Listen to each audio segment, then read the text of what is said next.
Welcome back to another fine episode of Crusty Car News, and we have 5 amazing stories. It's gonna blow your socks off. The first one, the car market has flipped. Second story, Toyota, yes, they have a $10,000 truck, and it could be yours. The third story, Americans are finally broke, and the truck market reveals the whole thing. The fourth story, how used car dealers have finally found a new way to screw the consumer. And the fifth story, featuring the best car value on the new car market. You're definitely gonna wanna sit back, grab your snacks, grab your drinks. Let's get into it now.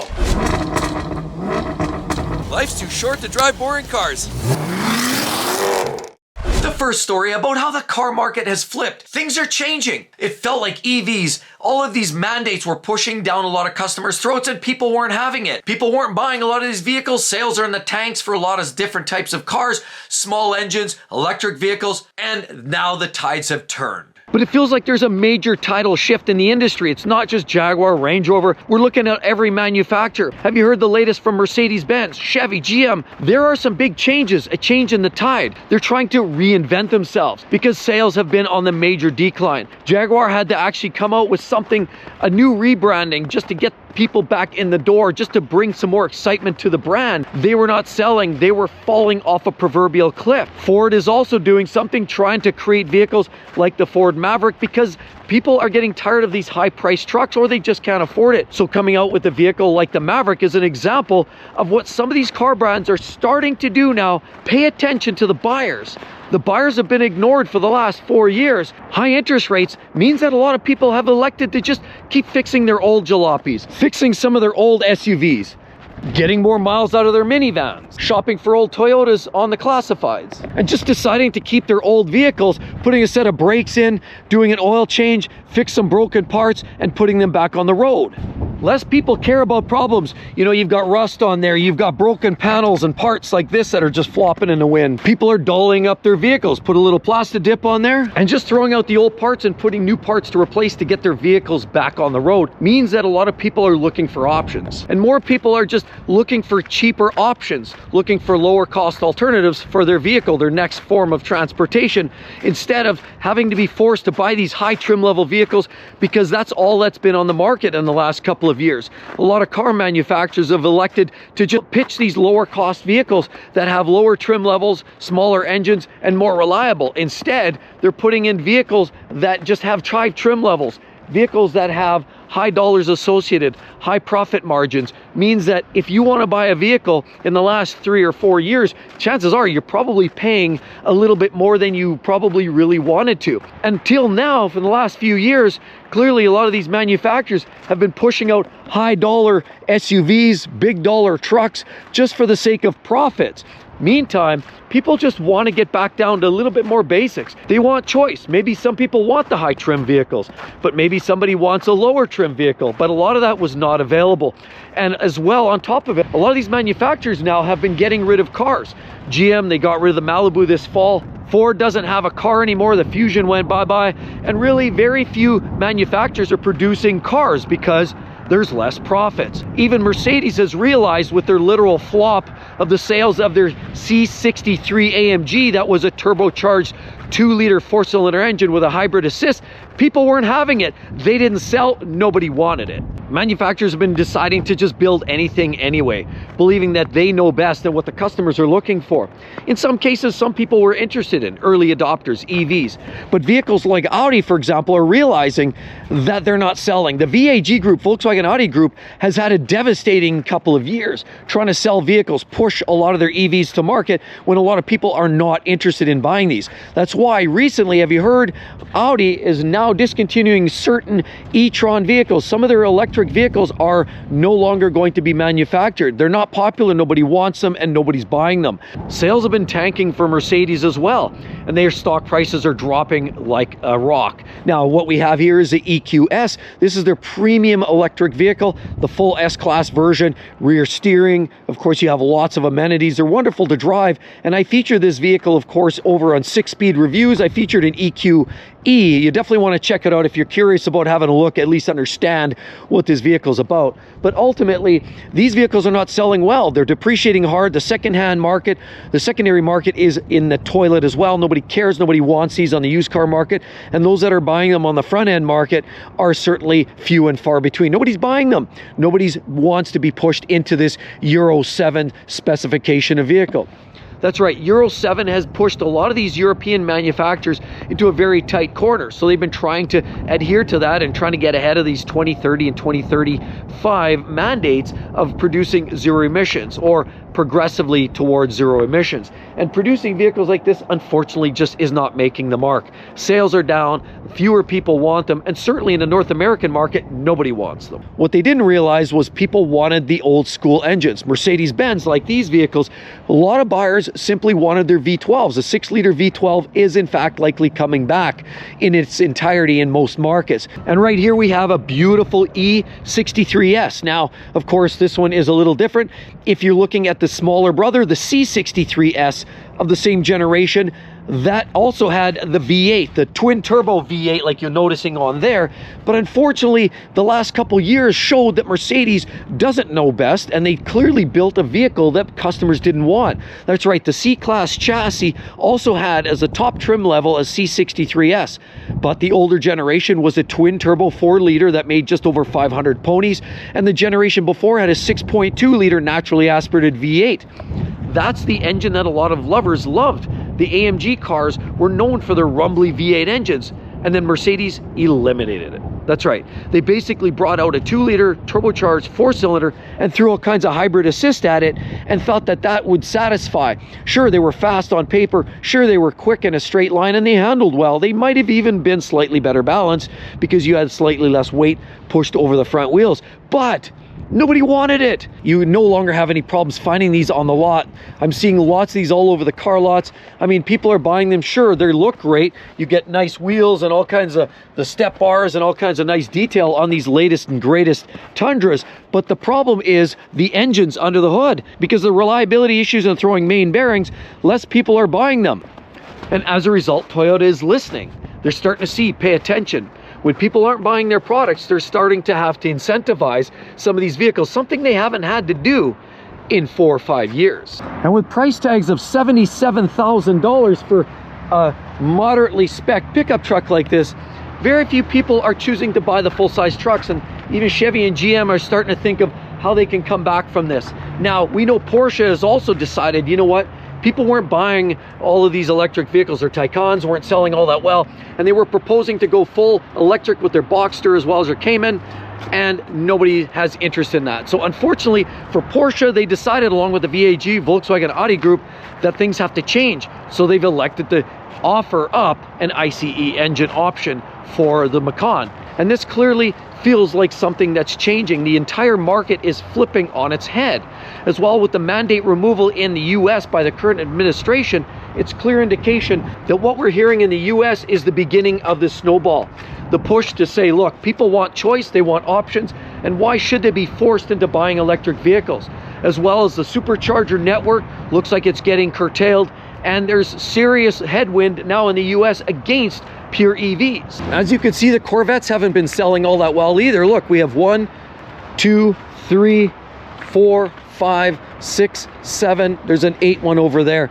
Corvettes, beautiful cars, absolutely gorgeous. Yes, they're doing amazing things on the market, and they're competing with the likes of Ferrari and McLaren, but it's an indication that the environment of this economy, as well as the money spending for nice-to-haves, are going down. People just don't have the money that they did 2 or 3 years ago, when a lot of these dealers were offering up over sticker price for a lot of these vehicles. That's right, they were charging market adjustment fees for a lot of the hard to come by vehicles, and Corvettes were one of those vehicles. It's funny because tides have changed and now there's lots of options. And now, unfortunately, this fall, the Malibu pretty much all went away, and it was one of the last domestic cars that was available. Sure, you could still get the Honda Accord, you could still get the Toyota Camry, but for those that like to support the North American products, this was it. Ford Fusion went away, Stellantis went away with the 300 and the 200. This was all that was left, and now it's gone too. But things are changing. There's rumors that something like this may come back to the market soon. Yes, because it's very odd. The Malibu is actually one of the better selling products in the GM lineup, but they were getting rid of it because, in my opinion, it was all about profit margins, and the margins were not there because they could build the same chassis, same drivetrain, but put it in an SUV and charge 12-15% more money, and it's the same vehicle, same cost to build, but they could charge more, and they were. So can you feel the winds? Oh, it's a windy day. That's right, the winds of change. We're starting to see now manufacturers retracting, getting rid of some of the EVs, offering up some internal combustion vehicles. And it doesn't matter, almost every manufacturer is re-looking at what they're selling to the consumer. So do you think these car dealers are starting to figure it out? These OEMs are going to change it up and start reverting back to cars that we actually want to drive? Let's go wait and see. The second story, Toyota has a brand new $10,000 truck that has all of its competition shaking in their boots. Right now, currently, the cheapest vehicles in the United States are the Nissan Versa S, which retails for just under $17,000, and the Ford Maverick XL, which retails just slightly under $24,000 US. Both, interestingly enough, the lowest cost vehicles are both built in Mexico. Just look at the vehicle for what it is. There is some stiff competition by Toyota. Let's talk briefly about the new Toyota IMVO or the Hilux Champ truck. That's right, it's a stripped out bare bones, low entry point vehicle that Toyota's created. It's being utilized in actually other markets. We haven't seen it in the US, and compliments of the infamous chicken tax, which is approximately 25% tax applied before all of these other tariffs that were applied to non-American made pickup trucks from foreign markets to prevent foreign vehicles from being sold in the US. This unfortunately has kept a lot of great vehicles outside. The Toyota Hilux Champ could totally revolutionize the truck sector in United States, Canada. Clearly, with high priced vehicles, we've seen truck prices go as high as $130,000, $140,000 for garden variety vehicles and specialty vehicles like some of the Shelbys, or even on top of it, the new Harley Davidson trucks are going for as much as $180,000, $190,000 Canadian. While many people want affordable vehicles, there are in fact a growing number of US and Canadian buyers that are simply okay with buying high trim level vehicles that have all of the bells and whistles, have all of the sunroof and the leather interior and all of the power features and power tailgates, drop down step guards, you name it. Trucks are loaded these days. They're in fact, more loaded and more luxurious than many luxury cars from 5 to 10 years ago. We already heard the Ford CEO pipe up recently, where he talked about it's just not fair having these tariffs applied to Mexican and Canadian made products because a lot of Ford products were actually built in these other countries and brought in. Of course, that does impact GM as well as Stellantis. But that's one of the big stickler points for this Toyota truck to actually come into the market, is that there's this fear of losing control, this fear of losing market share. But there's a lot of customers and consumers out there that have spoken. I personally had a lot of viewers that said, I'm totally fine with a base Maverick. All I need is a basic truck that I can haul a few little packages around, some little chores, some little duties, little projects around the house, and it's good on fuel and it's very simple and that's all I need. And there's a lot of customers looking for that basic level of truck moving transportation. Not everybody wants the jacked up diesel pickup truck that costs $135,000. Many people are looking for something a lot simpler. So the biggest fear is by the American manufacturers for fear that they will lose market share. Toyota has this IMVO pickup truck, the Hilux Champ, that is a very modular, small truck meant for utilitarian purposes. It comes on truck on chassis design, and it's quite affordable, and it definitely will horn in on the American makers. What type of competition do the US brands have to offer up to counter what Toyota is trying to knock down the doors and present? Well, as we said, really all you have is the Ford Maverick, and they start around $24K for something that is in the XL format. But as well, there's the GM products, the 2024 Chevy Colorado WT. It's basically a little work truck stripped out, bare bones. And their cheapest truck retails at $31,000 and about $95. So even if they could trim a few $1,000s off here or there just to try to compete with Toyota, there's no way they could gap that by 20 grand. So clearly with Toyota knocking on the doors with this modular truck, they would literally decimate the bottom end of this entire truck market in the United States. Now, admittedly, this basic truck is stripped out. No AC, no radio. One of the reasons it can't qualify for American market right now is it doesn't have enough standard airbags. Even if they had to re-engineer and install a couple more airbags to meet the American regulations, it might cost, say, another $4,000 or $5,000. But even at that, even at a $15,000 price point, there isn't a truck near in the North American market that comes close. As I said, the Maverick at XL is about 24 grand. You're still about $10,000 shy of trying to meet Toyota in the middle. But this Hilux Champ has 3 different engine configurations, actually none of which have been in the North American market, and that in itself poses some challenges. You know, support, the dealer network, the familiarity for mechanics, and seriously, even just collecting parts and just being available. They probably have to get them tested, tried and true, of course, for the US market.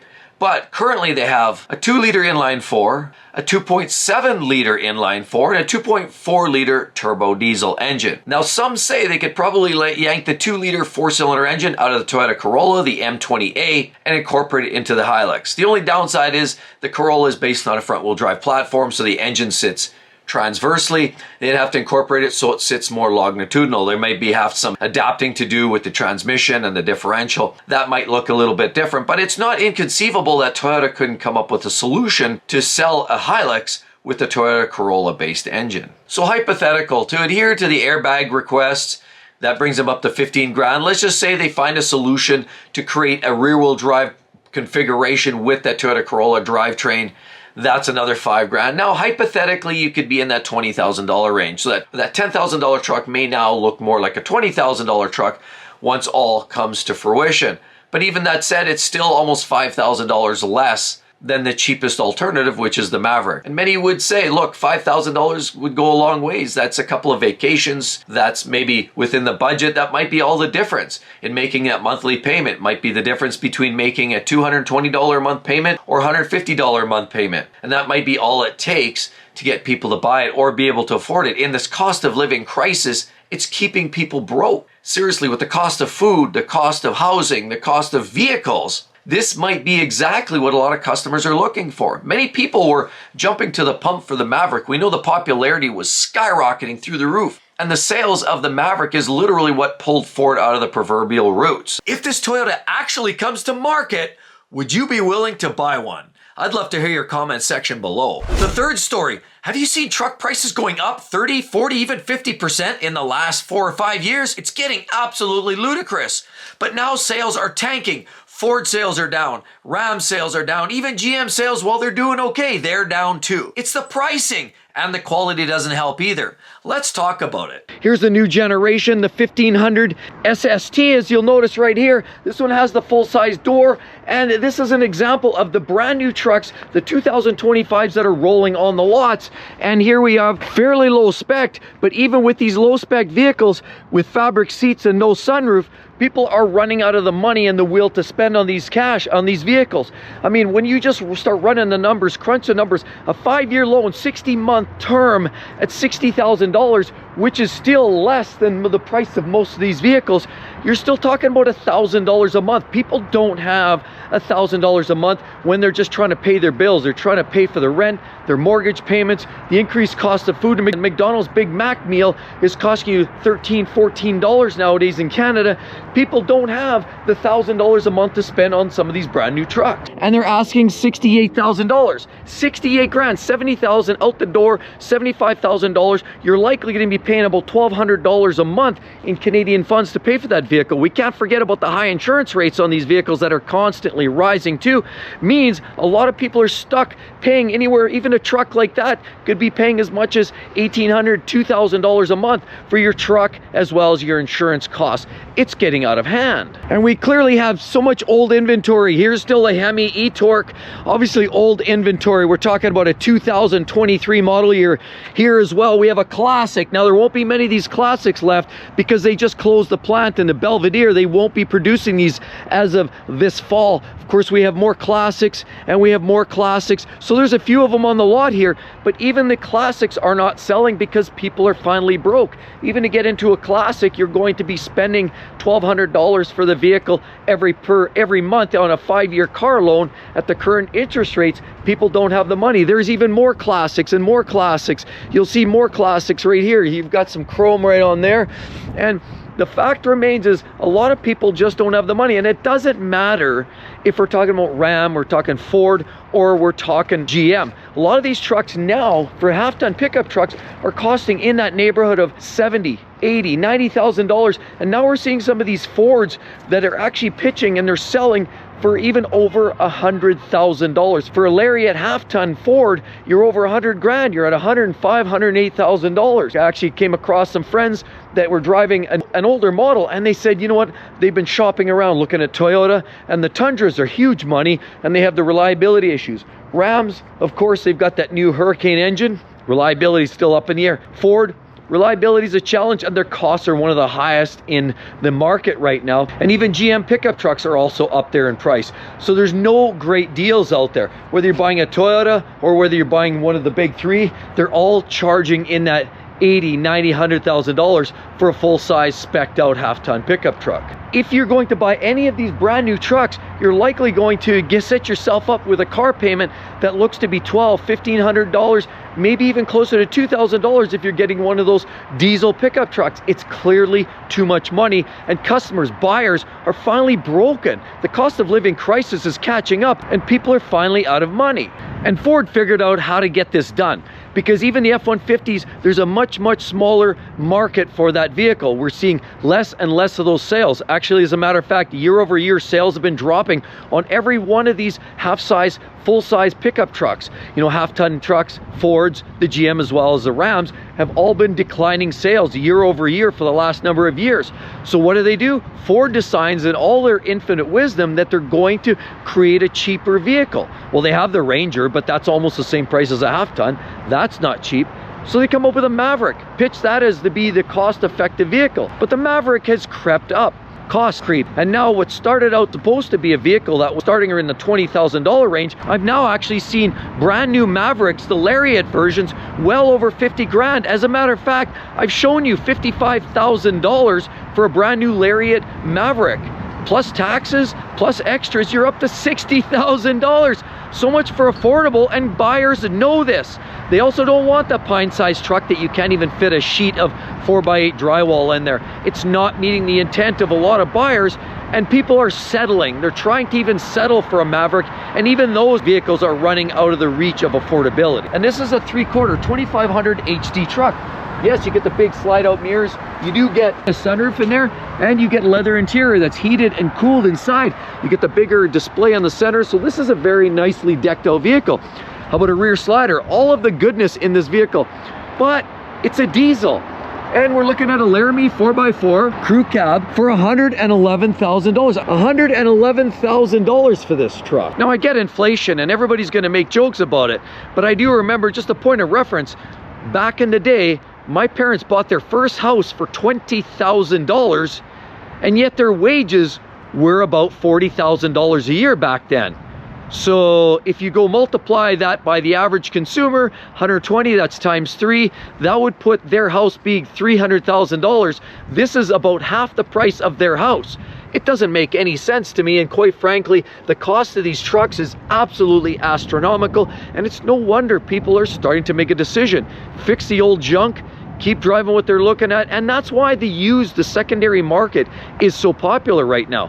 The late model used is holding a good value because people are seeing more value there. Instead of paying all the taxes, the extras, as well as some depreciation, means they're getting a much better deal and would much rather spend their money on a slightly used vehicle or even fix their old junk. Clearly, sales are not doing well for anything from Jeeps to the Dodge products, and we know Dodges sales have seen slumps, 20% down in the last quarter, and none of these vehicles by Stellantis are selling well.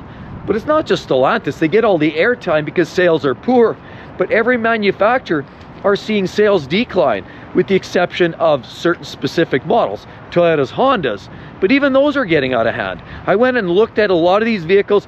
Toyota Highlander, for example, 3-row SUV with the hybrid technology, you're up at $60,000 Canadian. Again, you're talking about $1,000 a month to get into a Highlander. This is a mid-level vehicle that's considered for the middle class, working class, like you and I. And yet, I can't bring myself to spend $1,000 a month just for a car payment on a 5-year loan. That's getting out of hand. And this truck market just exaggerates what's actually going on. These highly exaggerated prices. Of course, when you look at a base vehicle, a small little entry-level car, you see a 30% increase. It's still at a number that you can pallet. It's still at a number that you can swallow. You can go in there, and a vehicle that maybe was $15,000 about 5-6 years ago, now all of a sudden is 20, and that seems like a good deal. So people are spending it, and they seem to be okay with that. But it's still up 30% in 3 or 4 years.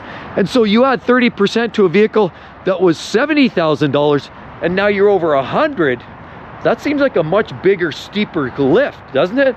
And that's what's going on. People are seeing these price increases on these full-size trucks, realizing their wages haven't followed suit.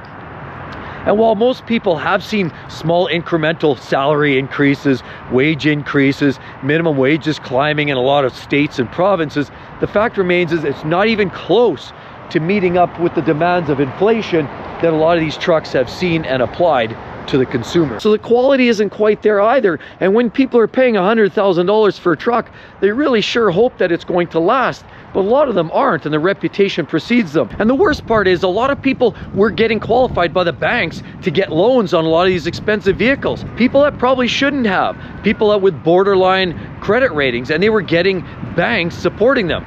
Banks were lending out 84-month loan terms. People were buying these expensive vehicles, stuck in $1,800 a month payments, $1,500 a month payments, and then on top of it with insurance rates, people were stuck paying $2,500, $3,000 for a vehicle and its respective insurance.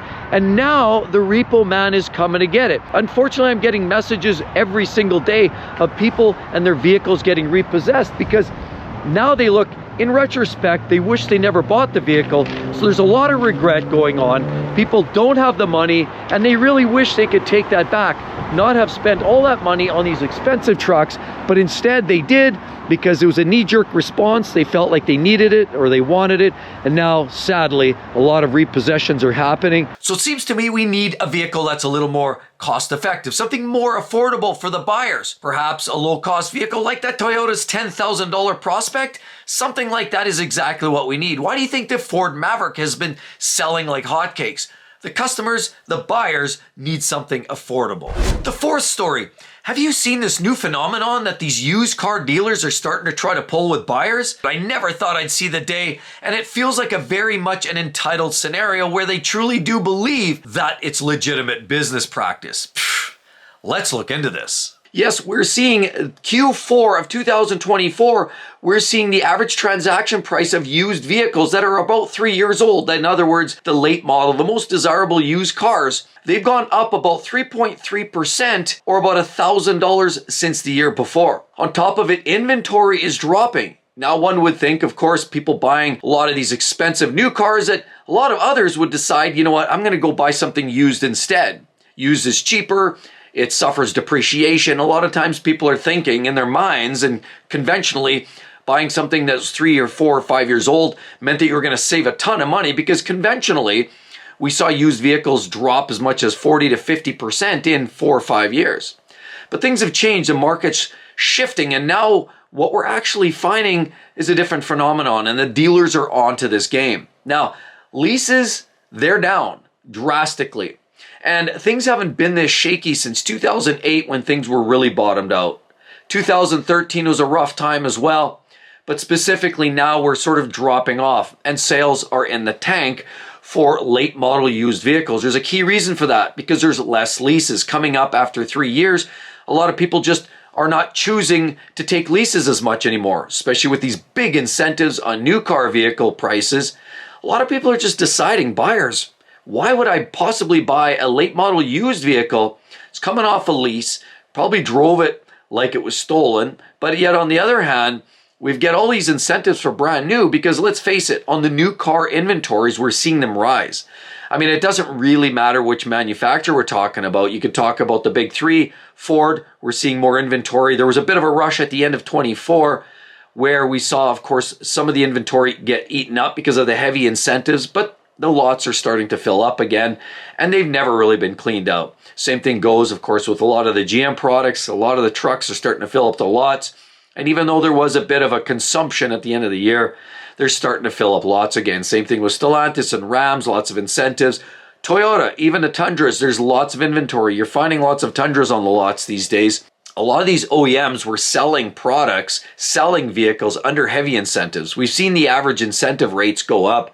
The amount that vehicles were incentivized, or the percentage of a transaction that was incentivized, is up 7 to 8% of that transaction price. Yes, we've never seen numbers like that. So in other words, what they're doing is they're moving metal, but they're doing it in a way that's incentivizing people. When we look here, we noticed things sort of bottomed out back in 2020 in terms of new vehicle sales. And a lot of that had to do with just the fact that there were shortages and there wasn't a lot of inventory. It quickly got gobbled up when people had money and government handouts. Well, of course, that consumed, and then inventory was more or less eaten up. Of course, that continued on to 2021. The chip shortages continued. 2022 dropped down even further on the new vehicle sales, volume specifically. And then we noticed some changes. They started catching up. They started getting more chips, more of the microprocessors, more inventory start to trickle in as these OEMs are starting to play catch up. 23, we saw an increase in sales, and 24 even more so again. So there's lots of vehicles getting sold. And we've also seen a lot of these transaction prices on the rise, continue rising from ever since basically about 2020. So we were on this sort of stable course, but once we hit 2021, 22, we saw this sharp uptick. And that was largely because of the shortage, the fact that if you didn't want to buy that vehicle, somebody else would. We'll keep shortages, we'll keep the inventory low, and we'll make it we'll drive up the intensity or the want and the need by the buyer, and we'll create that sort of agitation. And then, of course, we'll stand our ground. And a lot of dealers were charging, market adjustment fees on top of sticker prices. And at the very least, they weren't negotiable. There was a time when you could get all kinds of things thrown in. You'd get, a price somewhere between invoice and sticker. You could always easily negotiate that, plus get them to throw in some floor mats and some mud guards and a little bit of PPF. And that was sort of an average. Things have changed. Now they're not throwing anything in. Estimated off-lease volume based on Edmunds data, we're seeing some big drops. And we're seeing basically a continued trend, essentially. 2023, we saw a sharp drop-off, of course, for vehicles that were estimated the off-lease volume. So the amount of vehicles that were coming off lease, that 2 to 3 year window, vehicles that were leased a couple of years prior are now coming off of lease. We saw a sharp drop in 2023, and then 2024 was more or less the same. But this year, 2025, looks to go it's about 60% of what we saw in 2024. So there's far fewer vehicles being leased. So if there's far less leases out there floating around, then that just means less coming back through the auctions and less going to the dealers, and they seriously have less inventory. Hence what we experienced yesterday when these dealers were chasing us around the lot trying to buy our late model 2022 Camry off of us. Now what we're looking at is based on Edmunds data. In 25, we do see that off-lease inventory way down, and then we expect to see a little bit of an increase in 26 and probably 27, and it's sort of wavering around there, but none of these numbers would indicate that the trend looks positive for lease returns coming to the lot. So, in other words, what that means is you've got more people are choosing to buy their vehicles under these heavy incentives and hold on to them. And so what we're starting to see is a trend, a trade-in trend, where the ratio of purchase to trade-ins is way off skew. So realistically, people are not leasing their vehicles, and quite often they're not trading their vehicles in at the 2 or 3 year mark. Rather, they're holding on to them for 5, 8, 10 years. So that's changing the balance of the market. And so that's why when a dealer has a 2023 sitting on the lot with 30,000 miles on it, they're not very happy to negotiate on that. They don't want to budge a lot. They certainly don't want to give that product line away because they know there's not a lot behind it. There's not a lot of other vehicles available, and they're trying to scavenge to find late model quality vehicles that are all banged up. So what instead you're finding is vehicles that are damaged, vehicles that are poor quality, junk, stuff that's coming out of the lots, you know, that's had some damage. Maybe it's had a fender bender, it's been patched, so it's got maybe not a clear Carfax, and there's lots of those on the lot, and they're more than willing to sell you that junk. They're charging people way too much money for these late model vehicles that just simply aren't worth it, because most buyers looking at that would say, look, here's a used vehicle, it's $6,000 less, it's maybe 2 years old, it's got low miles, but it's $6,000 less, has a little bit of damage on it. But if I buy that used, I'm subject to 8, 9, 10, 12% interest rates. Or if I buy that brand new version, sure, I pay $6,000 or $7,000 more, no cracked bumpers, no bad wheels, and I'm going to get that 4.99%. See, and that's why new sales is climbing, and Edmunds data shows all of that. I can't believe it. I know somebody who recently bought themselves a BMW and they actually had all kinds of problems with it. They actually wanted to negotiate. The dealers wanted to negotiate those parts into the deal. They weren't willing to negotiate much on the price, and they also didn't really want to give in to fixing the car like it probably should have been. 10 years ago, they would have fixed it on their dime. Now they're trying to take you for every penny that you've got. The fifth story, I found the best value in brand new cars on the market today. In all of this craziness with these high vehicle prices, cars, trucks, SUVs, a lot of which we can't even afford anymore, we absolutely found one of the very best vehicles on the market. It was so good, we bought one. We know that a lot of people are getting soaked on the price of a lot of new vehicles. You want upstream, upscale, more luxury appointed vehicles, you're going to pay the price. I've shown you in a lot of videos already, and I've done price checks with a lot of these. When you get a base trim Ford F-150 STX, for example, it's very affordable. But as soon as you go up to a Lariat, you almost double the cost of the vehicle. Why? Because of a few options? See, this is where people have been getting rooked. And while a lot of people like the features and all of the luxury amenities, you're paying for it. And I just want to show you this car that we bought in 2022. We bought it brand new. We only had to wait a couple months for it. And now we have a vehicle with low miles, but ultimately it was one of the best values because it has a lot of the luxury amenities that you could possibly ask for, and yet the price was right. I want to show you some of the features in this vehicle because it's proof that you can get yourself a reliable, affordable vehicle with all the luxury appointments that you possibly ask for. Right here, lo and behold, we have a 2022 Camry. We bought this vehicle brand new a couple of short years ago, and it's been absolutely magnificent. Why would you possibly spend as much money on some of these vehicles when you can get vehicles like this that represent good value? Now, of course, Toyota has always had a great reputation for reliability, and this one is one of those vehicles that certainly lives up to the name. This one here, because it's an SE all-wheel drive, it does provide some of the all-wheel drive motoring when things get rough, when we got snow and ice on the road. This all-wheel drive system definitely helps out. You get all the modern LEDs and taillight assembly. Beautiful. It has the modern styling. And even though this year we've seen the Camry change once again, they now provide only a hybrid drivetrain. This one here is still looks very, very modern. You get all kinds of great detailing like this. We've put winter wheels on this, but this has the upgraded laser cut type rims on here. Lots of great detailing here. And I definitely love the looks of this overall. It's a very purposeful vehicle. It looks wonderful. All-wheel drive. It gets great fuel economy. Under the hood there, it comes with a 2.5 liter 4-cylinder that makes about 200 horsepower. You get an 8-speed automatic transmission. You even get a sunroof on top, which obviously you don't have to go without the frills. This one actually is not a no frills vehicle. We grab the key fob right here. Let's take a look. So let's just pop that trunk open. As you see, there's a lot of room in here. Tons of room for multiple, golf bags. You have all kinds of bags you can store back here. If you need to go away for the weekend, it offers a lot of space in here. And you get an actual spare wheel in this vehicle too. Now, not only do you get this greatness and all this space and this capacity, we know that you got the reliability of the Camry. And now, when you look back at the sticker price of the Camry in 2022 with the SE like this, it's stickered for $26,800 in the US side of the border. Clearly a very affordable price price tag. Now we're finding a lot of vehicles on the market today for $20,000, $25,000 that maybe aren't quite as good as this. Now the modern day Camry with the hybrid has gone up slightly in some of their price tagging. Of course, naturally it's a hybrid, so you're gaining some of the benefits there, but there is a slight increase in the cost of the new Camry.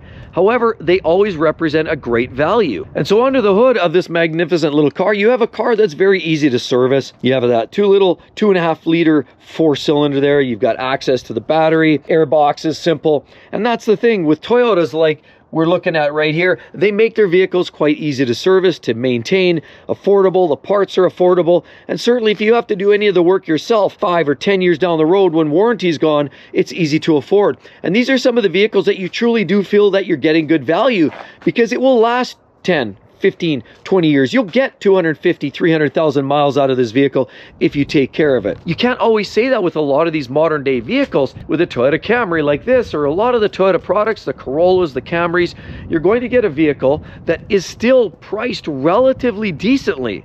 I mean, we've seen prices rise on vehicles like the Tacoma, the Tundra. Those prices are getting up there.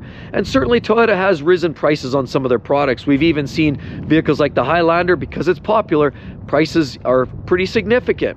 But with that said, some of their base trim vehicles, the models that aren't necessarily the latest news, are still quite affordable.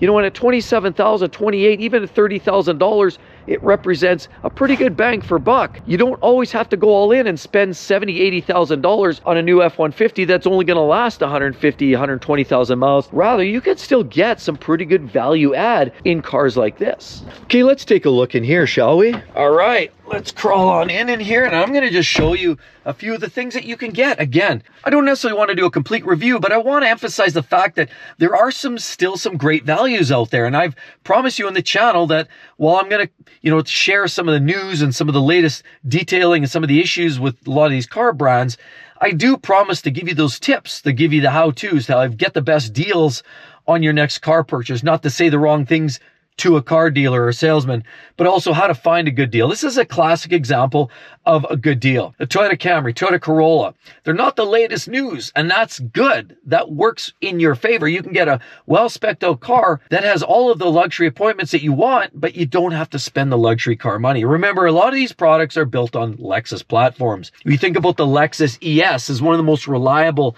models in the Lexus lineup, it's very much similar to this. It's actually built on a front-wheel drive platform, and in some cases, it's hybrid assist, so you're having almost the identical vehicle as you're getting in the brand new Camry. Very similar, comparable size, and in a Lexus, the only real difference is you're going to have things like leather interior, leather seats. Like in this one here, you don't. You have this fabric, kind of an odd-looking seat design, but that's the real big difference with buying a Lexus or buying a Toyota. Your ergonomics are going to be a little nicer. Certainly, the dash layout's going to be a little slicker. You're going to have nicer features. Things are going to feel a little nicer to the touch, but you're paying for that luxury.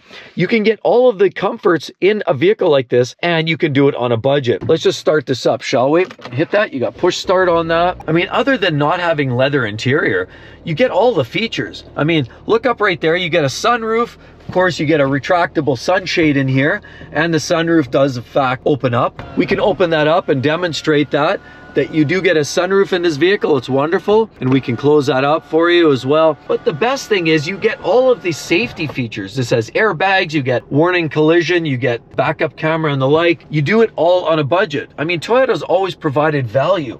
I mean, look over here, for example. You get features, power windows, power locks. Of course, naturally, most vehicles have that these days, but this one doesn't do without. Power mirrors. This vehicle, of course, you can disable your traction control, lights. You get the remote trunk, gas open, everything's electrical. But look, you actually get a heated steering wheel. That's right. This steering wheel does heat up. Now, with that said, in a Camry, I've noticed this area does not heat up. Just openly admit, full disclosure, this section here heats up. So if you're holding your steering wheel, you're not going to get the whole experience, but you will have this area that heats up. But that does give you some comfort in the cold winter. Of course, cruise control and all of the other amenities. You get the big screens here. And of course, this nice, you get this sort of a black metallic look here on the center console. It's wonderful. Some nice detailing. It doesn't necessarily look like a bare bones car. You even get you get charging here, wireless charging for your cell phone. You get plugins, USB. You've got the 12-volt plugins there. automatic transmission, which is not a CVT. So that's another reason this car provides that kind of bang for buck. Even the Toyotas have one of the best CVT transmissions. This gives you a torque converter auto, which is something that a lot of cars are missing these days. Of course, you have electric handbrake or e-brakes, and you get heated seats. That's right, heated seats, both driver and passenger side, which is absolutely great. Set of cup holders, and of course, you get this nice little storage cubby right here. Everything is nicely sorted out. Now, the big thing with Toyota, the ergonomics aren't necessarily the best, and that's what they don't really necessarily give you that in spades. I look at the door, it opens all the way. I pretty much got to reach all the way. Now, if I want to close the door, I have to reach all the way out there. So that's one of the nuances with this vehicle. The back seat has lots of room back here. Of course, you got flip up that center section. You've got room for 3 people in the back, and it's a lot of space, lots of knee room back there, lots of headroom, and of course a couple drink holders there to boot. This is just proof that you can still find a value add out there. There's still some good deals, some good value add vehicles that you don't feel like you're getting rooked by having some features. See, because what I've noticed with the big three, the Toyotas, or the Fords and the GMs, as well as especially the Stellantis products, the Jeeps, and as well as even the Rams, for example, they really charge you as soon as you want to upgrade your features, as soon as you want to put in more of the luxury amenities, you want to up the trim levels. That's where you start paying. And that they don't give you a lot of base features. They'll give you the base truck. You want a Ram, of course, with the basic trim level, like the Tradesman or even like the Classic. You can get a basic truck. But as soon as you want some comfort features, like heated seats, you want heated seats, you want heated steering wheel, any of those features, they start charging you, but they bulk it up in such a way that you have to almost buy a whole package with a bunch of other useless features, and then you're stuck paying another $25,000 over the price of the base vehicle. Toyota's not that way so much. Now, Toyota does, obviously charge you accordingly. When you want to start getting into vehicles like the Tundra, you're going to pay a lot of money. But this is an example of one of those value add vehicles in the Toyota lineup that you can get for under $30,000. Get lots of room, lots of space. This is all-wheel drive, great performance. You can step up to the older version in the V6. This one has a hybrid 4-cylinder now, but it's a great bang for buck. And I just wanted to share that because in this cost of living crisis, you can still find yourself a great deal. So what do all of you think about the Toyota Camry? Love to hear your comments below. It's reliable, it's practical, it's fun, and it's affordable. That's what a lot of people are looking for. And with all of that said, check out 6B Car Reviews. That's right, my other channel where I feature vehicles, nitty gritty. Hopefully you can subscribe, and they're definitely binge worthy. Hope to see each and every one of you in the next one. We'll see you all real soon. Bye-bye.